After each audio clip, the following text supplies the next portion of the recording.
तैयार हो जाइए सब कोई रेडी है नेक्स्ट क्लास के लिए। ठीक है, तो देखिए हमने पिछला चैप्टर खत्म कर दिया है और अब जो है हमारे रसायन शास्त्र यानी विज्ञान के जो शाखा है केमिस्ट्री, उसका अध्याय 2 पढ़ने जा रहे हैं, जिसका नाम है अम्ल, भस्म या क्षार कहिए इसको, और लवण। ठीक है, यानी इसको हम इंग्लिश में ऐसे लिख सकते हैं एसिड्स, इसके बाद बेसेस एंड साल्ट। ठीक है, साल्ट, अम्ल, भस्म और लवण। तो रेडी हो जाइए सब कोई। और आज जो है हमारा क्लास है फुल डिटेल्ड वीडियो है। कहने का मतलब है कि आप लोग के एग्जाम ही नहीं, ये जो चैप्टर है सिर्फ एग्जाम ही नहीं, एग्जाम की दृष्टि से तो महत्वपूर्ण है ही, उसके अलावा हमारी डेली लाइफ जो दैनिक जीवन होता है उस हिसाब से ही बहुत इंपॉर्टेंट है बाबू लोग। और देखिए इसको जो है हम सबसे पहले पढ़ेंगे अम्ल के बारे में, इसके बारे में, अम्ल के बारे में, है ना। समय कम है क्योंकि एग्जाम जो है अब हम लोग के एग्जाम में सिर्फ 4 या 5 महीने रह गए हैं, तो कोशिश रहेगी हम लोग की कि थोड़ा सा स्पीड में चलें, क्योंकि अब तक तो हमने फुल डिटेल में पढ़ते आ रहे हैं, लेकिन अब जो है थोड़ा स्पीड बढ़ाना पड़ेगा ना। तो देखिए सबसे पहले अम्ल के बारे में जानते हैं। अम्ल आखिर होता क्या है, तो आप लोग को अगर हम सिंपल भाषा में बता दें, अगर सिंपल भाषा में, तो अम्ल जो है वह पदार्थ जो स्वाद में खट्टा हो, कैसा हो, स्वाद में खट्टा हो, अम्ल कहलाता है। क्या कहलाता है, अम्ल कहलाता है। अब जैसे आप लोग हम बताएंगे कि अम्ल का, अब जब हम नॉर्मल परिभाषा लिए तो एग्जाम्पल भी नॉर्मल लेते हैं, जैसे नींबू कैसा होता है, जैसे नींबू, है ना। उसके बाद आंवला, इमली, ये सब क्या है, अम्ल ही तो है, ये सब क्या है, अम्ल ही तो है। तो ये है नॉर्मल भाषा। लेकिन अगर हम बोर्ड की दृष्टि से देखें तो बोर्ड जो है, हम लोग जो है बोर्ड की दृष्टि से पढ़ रहे हैं और एग्जाम में कैसे आएगा, तो उसमें आर्हेनियस के अनुसार, किसके अनुसार, आर्हेनियस के अनुसार इसका डिफिनेशन बताना है, यानी हम इसका जो है परिभाषा आर्हेनियस के अनुसार थोड़ा अलग होता है। क्या होता है चलिए देखते हैं। आर्हेनियस के अनुसार बोले हैं कि अम्ल वह पदार्थ है, वह पदार्थ जो जल में घुलकर H+ आयन देता है। H+ क्या देता है, H+ आयन देता है, वो क्या कहलाता है, अम्ल कहलाता है। जैसे अब कौन सा पदार्थ है बउआ, तो हम लोग अम्ल क्या होता है, HCl, जिसको हम हाइड्रोक्लोरिक अम्ल कहते हैं। नेक्स्ट है हमारा HNO3, ये क्या हो गया, हमारा अम्ल है। और H2SO4 यानी HCl हाइड्रोक्लोरिक अम्ल, HNO3 है ना, उसके बाद H2SO4 यानी सल्फ्यूरिक अम्ल, ये सारे क्या हैं, अम्ल है। ठीक है, और भी होते हैं, लेकिन अब एग्जाम्पल कितना ले, बहुत सारे ले सकते हैं, आगे आने वाले वीडियो में हम लोग देखेंगे। जैसे अगर हम इसको जल में घोलेंगे, यानी HCl हाइड्रोक्लोरिक अम्ल जो है, इसको अगर हम जल में घोलेंगे तो क्या देगा, ये देगा बुआ, है ना, H+ और फिर जो है Cl-, यानी H+ देगा ही देगा। ये जो है अम्ल का क्या है, नियम है। और जैसे इसको H2SO4, इसको अगर हम जल में घोलेंगे तो क्या देगा, 2H+ में देगा, है ना, प्लस SO4 देगा। यानी देखो जिसमें भी H+ आयन आ जाए, जो भी H+ आयन जल में घुल कर दे, वो सब क्या है, अम्ल है। ठीक है, समझ गया। अब देखिए एग्जाम में जो है ना अधिकतर हम लोग को इसके गुणों के बारे में पूछा जाता है। ठीक है बच्चों, तो अब हम इसके गुण को देखेंगे। चलिए इसको बेटा AMVV आई है, ये हर बार पूछता है, लगभग बहुत बार पूछता है। ठीक, तो ये पूछेगा ही पूछेगा अम्ल का गुण।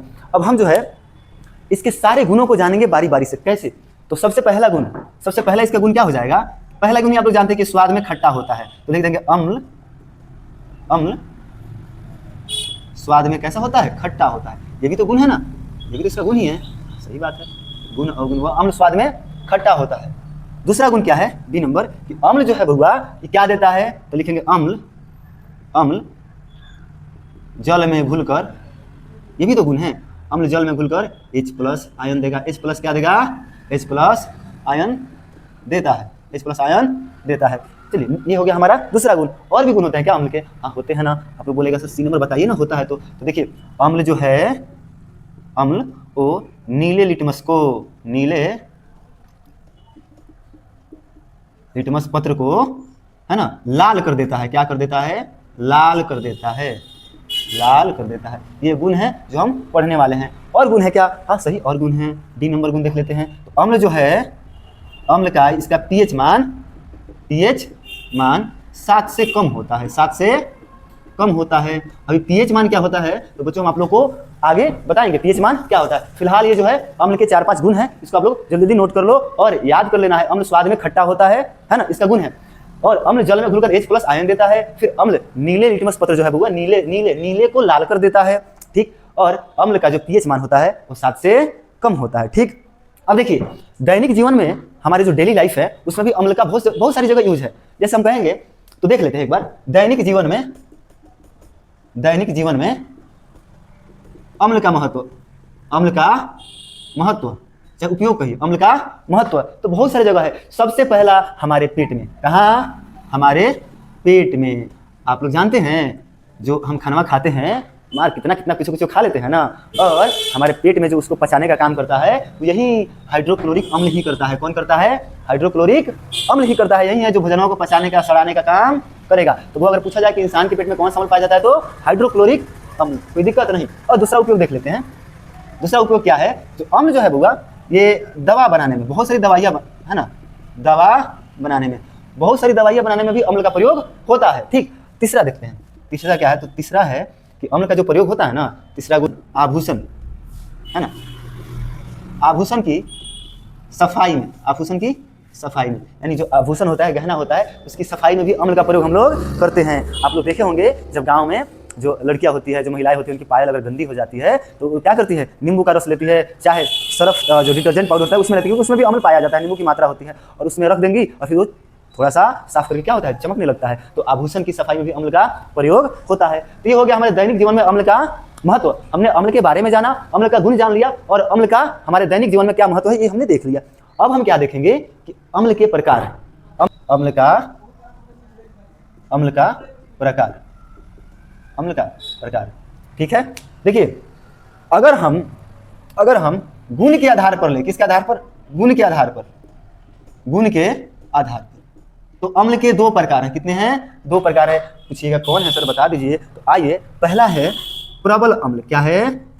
प्रबल अम्ल। और दूसरा क्या है? दोनों के बारी से। दूसरा क्या है? दुर्बल अम्ल। क्या है? दुर्बल अम्ल। यानी एक हो गया हमारा प्रबल अम्ल और दूसरा क्या हो गया? दुर्बल अम्ल। देखिए दोनों को हम एक ही साथ देख लेंगे ताकि हमको डिफरेंशिएट करने में, दोनों में फर्क समझने में आसानी होगी। और एग्जाम में कभी कभी पूछ भी देता है कि प्रबल अम्ल और दुर्बल जो अम्ल है इसमें अंतर लिखें। तो सबसे पहला प्रबल अम्ल का परिभाषा जानेंगे। प्रबल अम्ल क्या होता है? तो देखिए वैसा अम्ल नहीं, पदार्थ लिखिए। वैसा पदार्थ जो जल में पूरी तरह घुलकर H+ आयन देगा, जो जल पूरी तरह घुलकर H+ आयन देता है उसे हम प्रबल अम्ल कहते हैं। जैसे में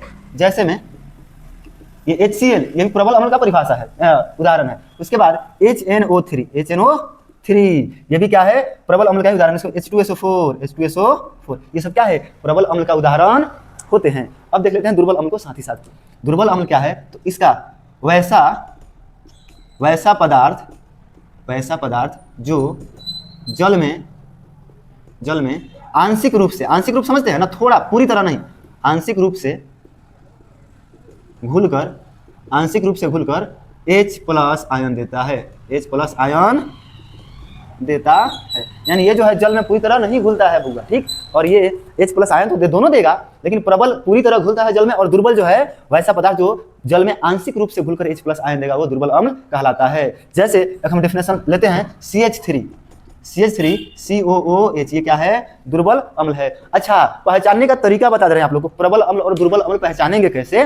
तो जब भी किसी भी अम्ल में अगर कार्बन आ जाए, कार्बन की उपस्थिति हो जाए, तो समझो वो दुर्बल है, क्योंकि कार्बन ना किसी भी अम्ल को दुर्बल ही कर देता है, किसी भी चीज को। तो पहचानने का तरीका, पहले तो डेफिनेशन जान लिए कि वैसा पदार्थ जो जल में घुलकर पूरी तरह से H+ आयन देगा उसे प्रबल अम्ल कहेंगे। जैसे HNO3, H2SO4, HCl है हमारा। उसके बाद वैसा पदार्थ जो जल में आंशिक रूप से घुलकर H+ आयन देता है उसे हम दुर्बल अम्ल कहते हैं। जैसे CH3COOH, यानी इसमें कार्बन आ गया ना, तो पहचान लेंगे कि ये दुर्बल अम्ल है, ठीक है। चलिए और भी आगे देखेंगे। अम्ल का प्रकार जो है, अब मात्रा के किसके बुआ? मात्रा के आधार पर भी 2 होते हैं अम्ल का प्रकार। हमने देखा गुण के आधार पर, अब हम देख रहे हैं मात्रा के आधार पर अम्ल का प्रकार। तो यहाँ भी बुआ मात्रा के आधार पर अम्ल का प्रकार 2 ही होता है। एक होता है सांद्र अम्ल। क्या होता है? सांद्र अम्ल। और दूसरा होता है तनु अम्ल। क्या होता है? तनु अम्ल। सांद्र अम्ल क्या होती है? तो जिसमें अम्ल की मात्रा जो है अधिक होती है। क्या होती है? अम्ल की मात्रा अधिक होती है।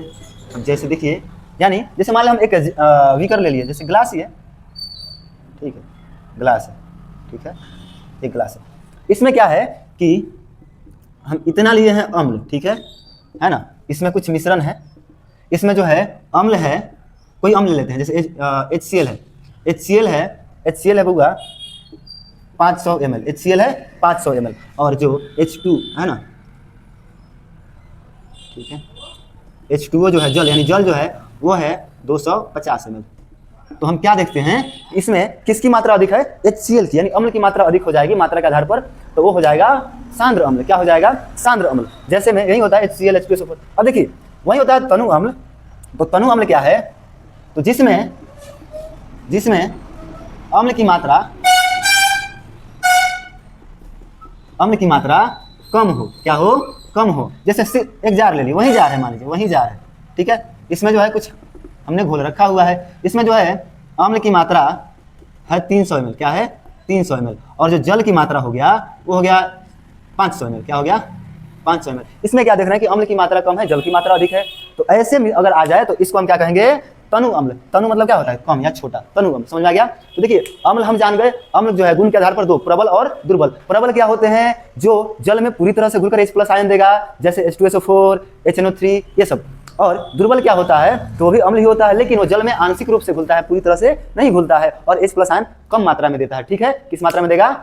कम मात्रा में देता है। जैसे में हम CH3COOH है ना, ये हमारा दुर्बल अम्ल का परिभाषा था। अब जो है अम्ल को हम किस आधार पर देखे थे? तो मात्रा के आधार पर। यहाँ भी दो प्रकार, एक सांद्र एक तनु। सांद्र में क्या है? अम्ल की मात्रा अधिक होगा, जल की मात्रा कम होगा। और तनु में क्या होता है कि अम्ल की मात्रा कम और बाकी जो है जल या कुछ और पदार्थ की मात्रा अधिक हो जाएगी। तो ऐसे अगर आ जाए तो अम्ल और तनु होते हैं। ठीक, समझ में आ गया? दोनों को फर्क आप लोग डिफरेंशिएट कर सकते हैं। अब देखिए अम्ल के बारे में हम लोग पूरी जान गए, पूरी तरह से जान गए। चलिए अब हम देख लेते हैं भस्म को। अम्ल हम लोग को आ गया, अब हम देखेंगे भस्म या क्षार जिसको कहते हैं, यानी भस्म या जो क्षार है। तो चलिए अब इसका ये होता क्या है भस्म? तो देखिए भस्म क्या होता है, यह स्वाद में कड़वा होता है। क्या होता है? कड़वा होता है। ये तो हो गया हमारा नॉर्मल परिभाषा, है ना। स्वाद में कैसा होता है? कड़वा। जैसे आप लोग साबुन देखे हैं, जैसे साबुन स्वाद में कैसा होता है? तो कड़वा होता है ना। कास्टिक सोडा देखे हैं, स्वाद में कैसा होता है? कड़वा होता है। ठीक, अब देखिए अब हम जानेंगे आर्हेनियस के अनुसार, क्योंकि एग्जाम में जो है अक्सर आर्हेनियस के अनुसार लिखेंगे तो अच्छा रहेगा और आसान भी तो है, समझना भी तो है सबको डिटेल में। तो आर्हेनियस के अनुसार क्या होता है ना, आर्हेनियस के अनुसार क्या होता है इसका परिभाषा? वैसा पदार्थ जो है ना जल में घुलकर OH- आयन देता है, OH- आयन देता है। वैसा पदार्थ जो जल में घुलकर OH- आयन देगा, वही हमेशा OH- ही देता है, उसे हम क्या कहते हैं? भस्म या क्षार कहते हैं। जैसे देख लीजिए, जैसे है ना, जैसे अगर हम MgO क्या ले लिए? MgO है ना, मैग्नीशियम ऑक्साइड, ये क्या है? भस्म है। KOH ये भी क्या है? भस्म है। उसके बाद हो जाएगा Ba बेरिलियम और BaOH2 BaOH ये ले लेते हैं, कोई भी ले लो ना, OH2 ये भी क्या है? भस्म है। क्या है? NaOH ये सब क्या है? भस्म ही तो है। इसमें क्या होगा? लास्ट में हमेशा अक्सर में H आएगा। लास्ट में क्या आता है? H ही आता है। सब में नहीं, बताएंगे, पहचानने का तरीका भी बताएंगे। अब देखिए ये क्या है, इसके भी गुण को जानेंगे। भस्म के गुण को जानेंगे। भस्म के गुण, भस्म या क्षार कहिए, क्षार, इसके गुण। तो इसको जैसे अम्ल का भी गुण होता है, इसका भी गुण होगा। गुण बउआ सबका होता है, गुण किसका नहीं होता है? सबका होता है। तो A नंबर गुण देखिएगा, A नंबर गुण, पहला गुण क्या देख लीजिए कि भस्म जो है स्वाद में कैसा होता है? कड़वा होता है। स्वाद में कैसा होगा? कड़वा होगा। वो क्या है? भस्म है। दूसरा नेक्स्ट गुण क्या है इसका कि यह है ना लाल लिटमस को नीला कर देता है। क्या कर देता है? नीला कर देता है। ये लाल को नीला करता है। देखो अम्ल जो है नीला को लाल करता है, लेकिन भस्म जो है लाल को नीला करता है, जस्ट उसका उल्टा। अब देखिए नेक्स्ट गुण क्या है इसका? अब इसका नेक्स्ट गुण है कि इसका pH मान, इसका pH जो मान है 7 से अधिक होता है। 7 से अधिक होता है। इसका pH मान कैसा होता है? 7 से अधिक होता है, जितना पढ़ा जाता है। और गुण लिख दे इसका। चलो अब इसका यह भी गुण लिख सकते हैं कि यह जल में घुलकर OH माइनस आयन देता है। कैसा देता है? OH माइनस आयन देता है। क्या करता है? देता है। ये हो गया भस्म के गुण। जैसे अम्ल का गुण था वैसे ही भस्म का गुण है। अम्ल स्वाद में खट्टा होता है तो भस्म जो है स्वाद में कड़वा होता है। अम्ल जो है वो नीले को लाल करता है तो भस्म क्या करता है कि लाल को नीला करेगा। और अम्ल का पीएच मान 7 से कम होता है तो भस्म का पीएच मान 7 से अधिक होता है। और ये जो है जल में घुलकर OH माइनस आयन देता है, जो कि हम परिभाषा में ही जान गए हैं। अब देखिए क्या इसका भी प्रकार होता है? हाँ बिल्कुल होता है। ठीक उसी तरह तो भस्म के प्रकार इसमें भी होता है गुण के आधार पर। दो गुण के आधार पर दो। वहीं प्रबल भस्म या क्षार कहिए, दो है दुर्बल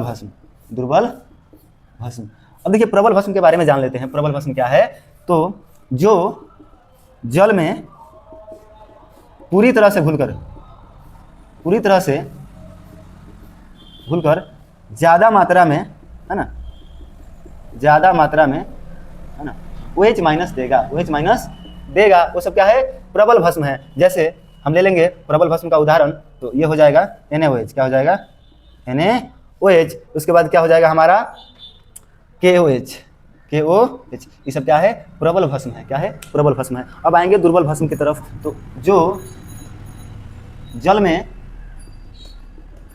आंशिक रूप से, कैसे होगा? आंशिक रूप से घुलकर है ना कम मात्रा में जो है OH माइनस देगा। OH माइनस देता है। जैसे में क्या हो जाएगा? तो NH3। ये भस्म है। क्या है? भस्म है। NH3। और क्या हो जाएगा? BA है ना OH2। BaOH2। सब क्या है? भस्म है और प्रबल भस्म का उदाहरण है। ठीक।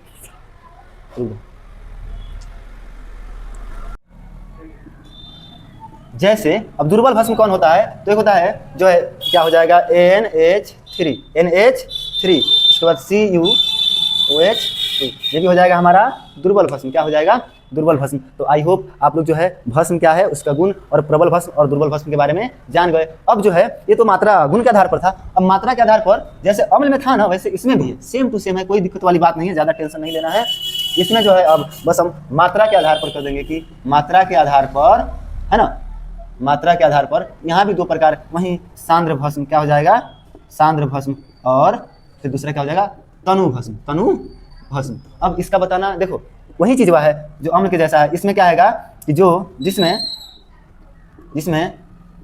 भस्म की मात्रा अधिक होगी, क्या होगी?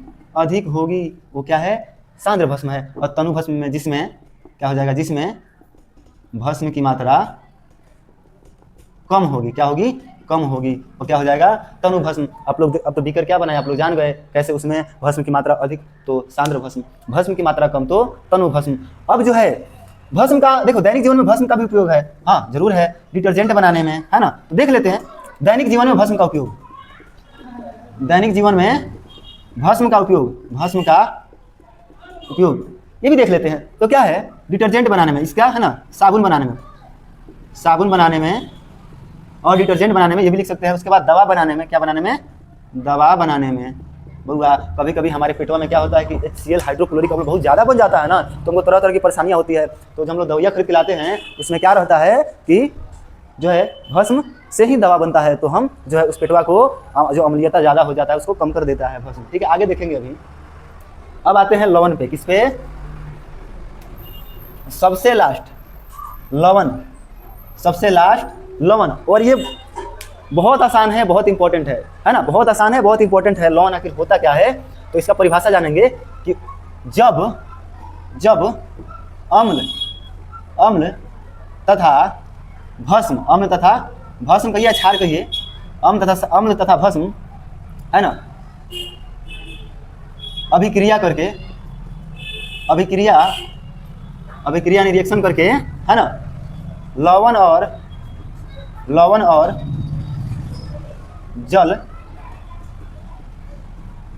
बनाते हैं, जब हटा भी सकते हैं। देखिए सीधा सा जानना है कि अम्ल तथा भस्म के अभिक्रिया से लवण का निर्माण होता है। जब भी कोई अम्ल मिलेगा और कोई भस्म मिलेगा तो वहाँ पे क्या होगा कि लवण बनेगा। यहाँ पे NaOH क्या है, NaOH एक समझिए कि एक भस्म है NaOH, और यहाँ पे अगर HCl एक अम्ल है, एक भस्म ले लेते हैं एक अम्ल ले लेते हैं, दोनों का हम क्या कराएंगे, अभिक्रिया कराएंगे। मान लीजिए दोनों का अभिक्रिया हो रहा है तो क्या बनता है, तो अभिक्रिया जब होगा तो ये बनेगा NaCl,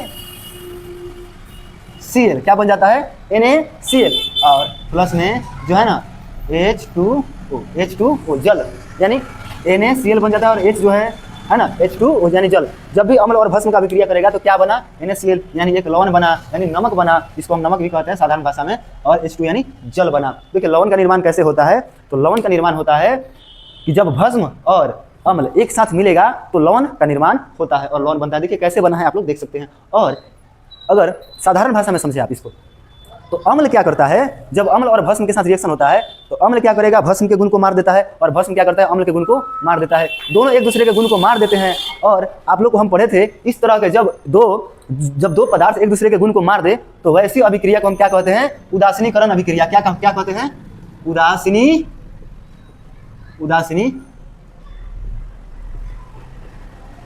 अभिक्रिया कहते हैं कि नहीं कहते हैं, उदासीनीकरण अभिक्रिया। तो इसी को कहा जाता है जब अम्ल और भस्म यानी एक दूसरे गुण को मार देते हैं, इस अभिक्रिया को क्या कहते हैं, उदासीनीकरण अभिक्रिया कहेंगे। और देखिए कैसे NaOH और HCl में जब अभिक्रिया हुआ तो NaCl है ना का निर्माण हुआ, यानी लवण का निर्माण हुआ, और इधर H2 यानी जल का निर्माण हुआ।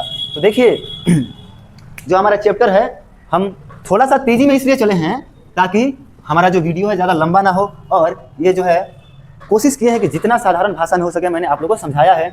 अब आप लोग का काम है कि इसको ध्यान से पढ़ना है, और जो भी आप लोग का छूटा होगा कहीं क्लास के समय तो इसमें से देखकर आप लोग अपना डाउट जो भी है क्लियर कर सकते हैं। अब बाकी जो है हम अगले क्लास में जो इसका pH मान है, क्या है pH मान, और pH स्केल ये क्या है, pH स्केल क्या है, इस सब के बारे में डिस्कस करने वाले हैं। तो अगर यहाँ तक जो है आप लोग को अगर ये वीडियो अच्छा लगा तो इस चैनल को सब्सक्राइब कर ले, मुझे फॉलो कर ले, ताकि आने वाली सारी वीडियो आप सबके पास पहुंचती रहे। और ज़रूरी नहीं है कि आप पढ़ते हैं तो ही वीडियो देखें, ये सब जो चीज़ें हैं दैनिक जीवन में भी बहुत उपयोगी हैं, इसलिए आप लोग इसका जो है इससे सीख ले सकते हैं हमारे वीडियो से। चलिए मिलते हैं अगली क्लास में, तब तक के लिए धन्यवाद, बने रहिए।